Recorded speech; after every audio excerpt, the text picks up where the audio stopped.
السلام علیکم ورحمۃ اللہ وبرکاتہ۔ محترم ناظرین و سامعین، آج میری گفتگو کا عنوان ہے کہ جنات کا وجود ہے یا نہیں۔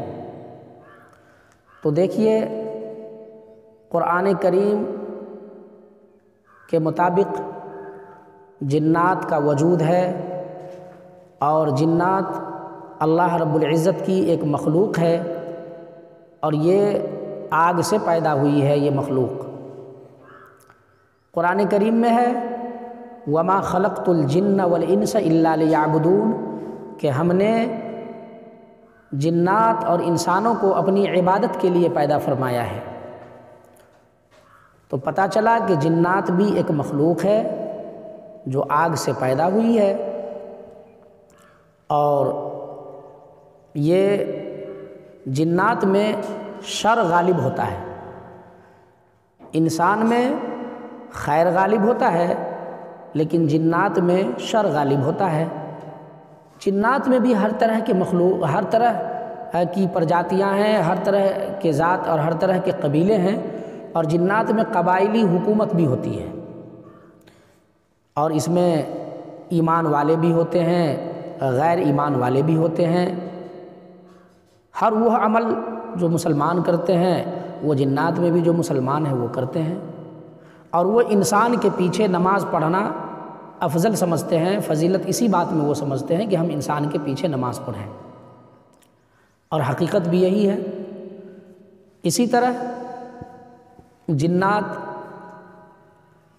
جو ہے، اللہ کے نبی صلی اللہ علیہ وسلم کے ہاتھ پہ اس کی ایک جماعت مسلمان بھی ہوئی تھی، جنات کی جماعت۔ اور جنات میں جو لوگ، اس میں بھی بہت قوم ہے، اسی میں چڑیل بھی ہے، نام ہے نا، بعض لوگ دیو کہتے ہیں، وہ دیو بھی اسی میں سے ہے نا۔ پریت جو کہتے ہیں وہ بھی وہی ہے، پری اسی میں سے ہے۔ اسی طریقے سے آسیب، یعنی جتنی بھی بہت ساری مخلوق اس میں ہے، جتنا بھی نام دے دیجیے، بہت سارا نام، بہت ساری قومیں ہے نا، بہت سارے قبیلے، اور غیر مسلم اور مسلم اس میں بھی ہے۔ تو میں نے عرض کیا کہ اس میں بھی کیا ہے، ایسا نہیں کہ سارے لوگ شریر ہی ہوتے ہیں، بدمعاش ہی ہوتے ہیں، سب بدمعاشی ہی کرتے ہیں، نہیں، اس میں بھی نیک لوگ ہوتے ہیں، اچھے لوگ بھی ہوتے ہیں، اور برے بھی ہوتے ہیں۔ لیکن یہ ہے کہ برے اور اچھے، تو جو لوگ جو ہے وہ جو برے ہوتے ہیں تو ظاہر سی بات ہے کہ وہ برائی کرے گا۔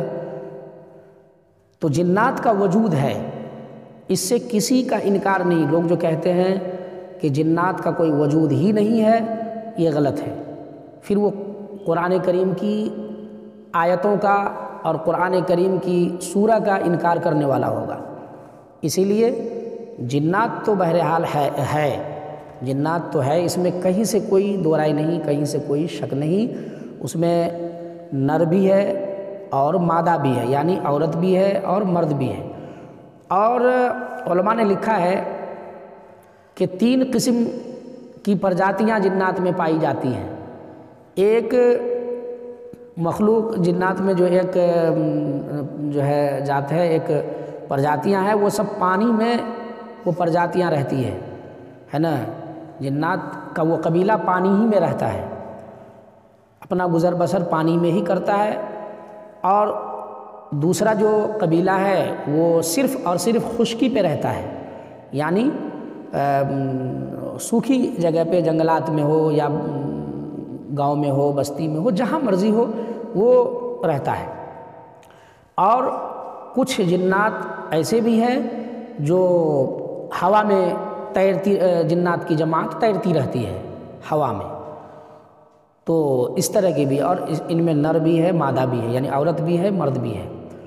اسی طریقے سے جنات کو یہ اختیار ہے کہ وہ جو چاہے کرے۔ اللہ تعالیٰ ان کو یہ طاقت دیا ہے کہ وہ بہت سارے ایسے کام کر جاتے ہیں جو انسانوں سے ناممکن ہو، انسان نہیں کر سکتا ہے اس کام کو۔ جیسے جنات پہلے آسمان پہ جایا کرتا تھا، اور اللہ میں اور فرشتے میں جو باتیں ہوتی تھی، جنات اس کو اچک لیتا تھا، اور پھر اس کو لے کر کے آتا تھا زمین پہ، اس میں 20 جھوٹ ملا کر کے لوگوں میں شیئر کرتا تھا، لوگوں کو بتاتا تھا۔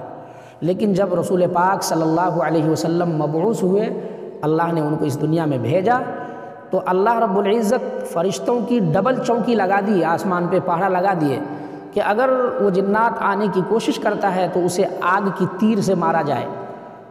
تو ایسا ہی ہوتا ہے، جب وہ جانا شروع کیا تو فرشتے اس کو تیر سے جو ہے وہ آگ کے تیر سے مارتے ہیں تو وہ گرتا ہے۔ تو پھر اس نے پتہ لگایا کہ آخر ایسا کیوں ہوا، ہم تو آسانی سے چلے جاتے تھے لیکن اب کیا ہو گیا؟ تو اسے پتہ چل گیا کہ نبی آخر الزماں جناب محمد عربی صلی اللہ علیہ وسلم مبعوث ہوئے ہیں، اسی لیے اب اس کی روک ہو گئی ہے، تو اب وہ جانا بند کر دیا۔ تو اس طرح سے بھی اس کی طاقت تھی کہ وہ جاتا تھا۔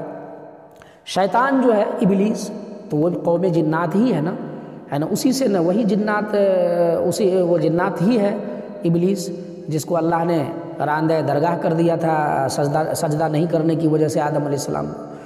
تو بہرحال اور جنات جو ہے وہ انسان سے پہلے ہی اس روئے زمین پہ آباد ہوا ہے نا، اس روئے زمین پہ پہلے ہی آباد ہوا، اور اتنی مقبولیت اس مخلوق کی ہوئی کہ فرشتوں میں بھی یہ تقریر کرتا تھا، فرشتوں کو بھی یہ سمجھاتا تھا، فرشتوں سے بھی یہ تھا۔ لیکن جب راندہ درگاہ ہوا تو اللہ رب العزت اس کو ذلیل کر کے اس دنیا میں بھیج دیا۔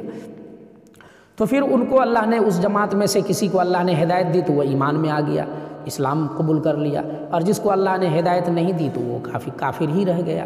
تو اس طرح کی مخلوق اس طرح کی ہے، جنات کا وجود ہے، قرآن کریم میں بھی ہے، تو اس کا یقیناً جو ہے باقی اس پہ اور بھی آگے گفتگو کریں گے۔ اللہ تعالی ہم سب کو سمجھ عطا فرمائے، آمین یا رب العالمین۔